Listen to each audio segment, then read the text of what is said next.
आज है 7 जुलाई और आज हम जाने वाले हैं पुरी श्री जगन्नाथ रथ यात्रा में। मैं हूं जैन पंचाल और ये है मेरा मित्र मनिल। और अभी हम निकले हैं भुवनेश्वर से पुरी के लिए स्कूटी पे।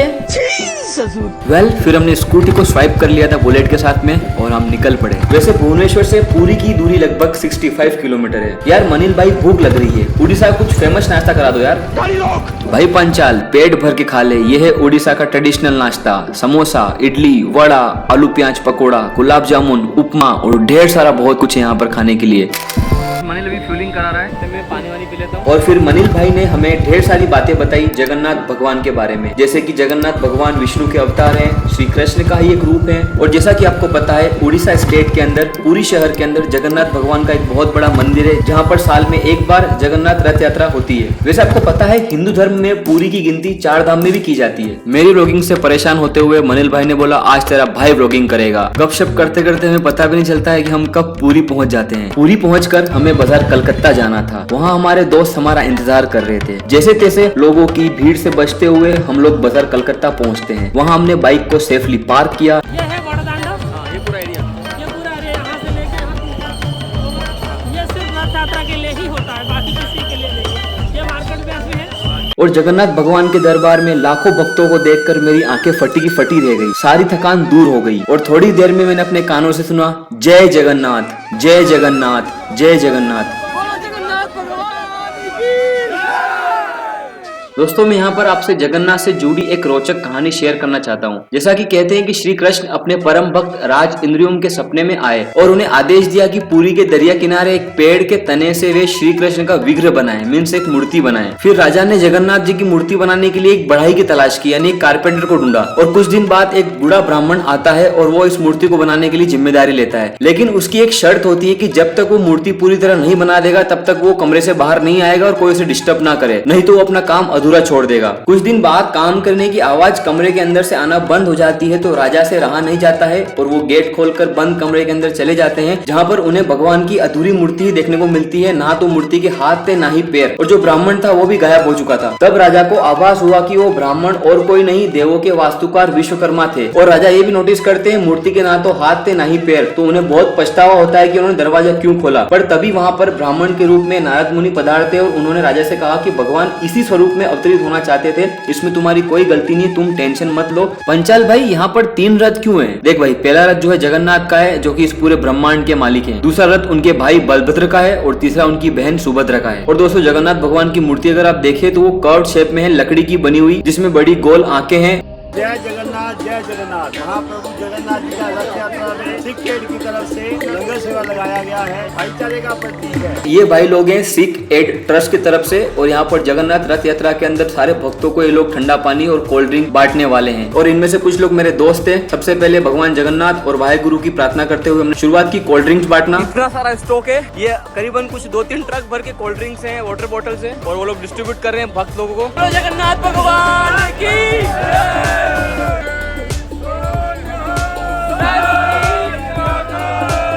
फिर कुछ घंटे जगन्नाथ रथ यात्रा के अंदर रहने के बाद और कुछ सेवा करने के बाद हम निकल पड़े वापस भुवनेश्वर। हमने जगन्नाथ पुरी के दर्शन कर लिए, जितना हम अंदर जा पाते इतना गए।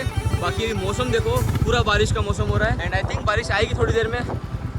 हमेशा रथ यात्रा के दिन है ना, बारिश होना तय है। अच्छा ठीक है, तो अभी हम निकल रहे हैं, देखते हैं भुवनेश्वर जाते हैं, फिर आसपास कहीं घूमते हैं। गाइस आसमान में देखो मौसम एकदम कड़क हो रहा है, बारिश का माहौल बना हुआ है और ऊपर एकदम काले काले बादल, और रोड देखो एकदम खाली है क्योंकि सब के सब जो है यहाँ पर अभी रथ यात्रा के अंदर हैं। और अभी हम मस्त सवार है रॉयल एनफील्ड बुलेट के ऊपर और बहुत मजा आ रहा है। एंड किसी को अलाउ नहीं कर रहे अंदर जाने के लिए, बाइक बाहर पार्क करनी है। लेकिन मेरे साथ मनिल था, लोकल था, तो उड़िया में कुछ ने बात करी और हमको अंदर एंट्री मिली। तो हम एकदम अंदर तक गए और बाइक पार्क करके अच्छे से एक्सप्लोर करके आए, दर्शन करके आए जगन्नाथ भगवान के। बाकी भीड़ बहुत ज्यादा थी, लेकिन अभी हम निकलते हैं। मनिल भाई बहुत जोर से भूख लगी है, कुछ उड़ीसा का फेमस लंच करा दो हमें। हाँ भाई चल, तुझे मैं चाय पिलाता हूँ और मस्त खाना खिलाता हूँ, लेकिन पैसे तू देगा। हाँ भाई दे दूंगा यार, चल ना यार। यहाँ पे दाल चावल और कुछ आलू फ्राई हैं और कुछ यहाँ पे सलाद है। रुके हैं प्रॉपर्टी पे, खाना वाना खाया एंड चाय पी रहा है यहाँ पर। फिर हम निकल गए धौलागिरी हिल्स, जो कि भुवनेश्वर से अराउंड 8 किलोमीटर है। वैसे मेरा ये 3rd टाइम है उड़ीसा के अंदर, जहाँ पर मैंने रायगढ़ के अंदर बहुत महीने गुजारे हैं, भुवनेश्वर के अंदर कुछ दिन गुजारे हैं, पुरी के अंदर कुछ दिन गुजारे हैं, और उड़ीसा के ऐसे कई शहरों में और कैसे कई गलियों में घुमा हूँ, जहाँ पर मैंने बहुत सारे वाटरफॉल,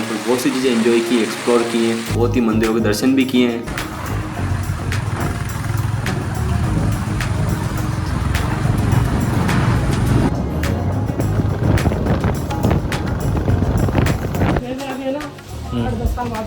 अच्छा, तो मनीष हमको अभी एक बुद्धा का फेमस टेम्पल है धौलीगिरी भुवनेश्वर में, वहाँ पर लेके आया।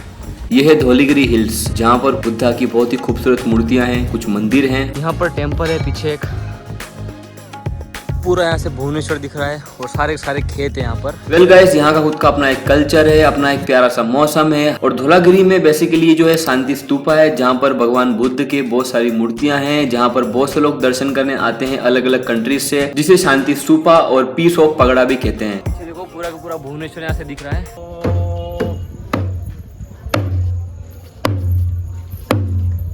वेल गाइस, अभी हम ढोली से निकल चुके हैं, नीचे जा रहे हैं एंड फाइनली भुवनेश्वर चलते हैं। अभी मतलब खाना वाना भी हो चुका है अपना, पानी वानी बढ़िया पी लिया है एंड बाकी यहाँ आसपास जो ग्रीनरी बहुत अच्छी है। बाकी थोड़ी बहुत धूप है, हवा चल रही है और पूरी में पानी गिर रहा था जब हम बाहर निकले, बाकी यहाँ पर पानी वानी नहीं गिर रहा है। अभी बहुत जोर से बारिश आ रही हो रही है, जबरदस्ती आने का बोल रहा है, रुक नहीं रहा है। भाई ये भाड़े की गाड़ी तो कम से कम वापस कर दो, ऐसा मत बोलो भाई, दिल से बुरा लगता है भाई। ये मेरे मित्र मनीष की गाड़ी है। फाइनली घर पहुँच गए हैं भाई, बिकने के बाद। Tata tata bye. Well guys, अभी शाम की 4:30 बज रही है और मैं भुवनेश्वर से निकल रहा हूँ। अभी थोड़ी देर भुवनेश्वर रेलवे स्टेशन पे घूमूंगा, आसपास में घूमूंगा और जैसी ट्रेन मिलती है नेक्स्ट जनरल टिकट करके मैं चल जाऊँगा विशाखापट्टनम। सुबह से बारिश नहीं हो रही थी, जैसे हम वापस आए तो सबसे बारिश हो रही थी, तो रुकी है बारिश। Thank you Manil for hospitality. Bye, मिलते हैं हम। तो मनील ने मुझे अभी यहाँ पे छोड़ा एक मॉल में, थोड़ा बहुत एक्सप्लोर करते हैं यहाँ पे। वेल गाइस, अभी शाम की 5:30 बज रही है, तो अभी आया हूँ कुछ कपड़े खरीदने के लिए। तो मुझे एक टी शर्ट पसंद आया, इस पर लिखा हुआ है स्पेस एडवेंचर, मुझे अच्छा लगा, ये यूनिक लगा तो मैंने छोड़ लिया।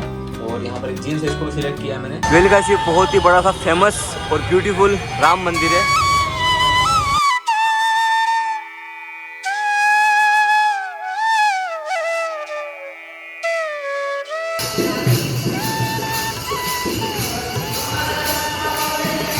कुछ देर मंदिर में बिताने के बाद मैं अकेला हो गया था फिर से, तो मैंने अपने आप से बात करना शुरू कर दिया कि इस सफर में मैं कितने अजनबियों से मिला, नए दोस्त बनाए। मनील मेरा भाई, पुराना दोस्त, उसके साथ में मैंने ट्रैवल किया एंड बहुत सी चीजें नई सीखने को मिली, बहुत कुछ एक्सप्लोर किया, जगन्नाथ भगवान के दर्शन किए। और ये मेरे सफर का आखिरी दिन था। एक दिन विशाखापट्टनम रुक के वापस चला जाऊंगा हैदराबाद। चाय लिए और सामने नाश्ता बन रहा है, तो यहाँ पर बहुत भीड़ है, यहाँ पर भी टेस्ट करते हैं। कुछ पकोड़े लिए हैं मैंने और चाय है, आलू प्याज की पकौड़ी है और कुछ अलग इसमें गदरक वगैरह भी डाला है। गाइस, मेरे पीछे है भुवनेश्वर का रेलवे स्टेशन और देखो पूरा का पूरा रेलवे स्टेशन खाली है।